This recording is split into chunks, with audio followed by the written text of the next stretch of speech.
Hi, and welcome back to NucLab with Lisa Ann, the place you come to DIY yourself to nuke safety. On today's episode, we are DIYing a way to filter the air from all those nasty radiation particles.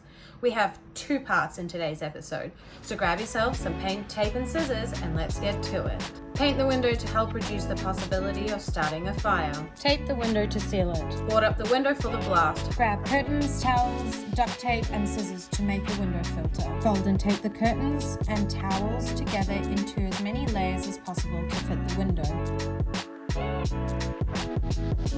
Duct tape is one of the most stockpiled for disaster. If you have a sewing machine and the time, sew the towels and curtains together. New fact of the day, it's not the air that is toxic, it's the particles that are affected by the radiation that are. Once completed, tape over the window and open the window periodically for ventilation. Thanks for watching. Don't forget to subscribe to DIY Your Way to Safety.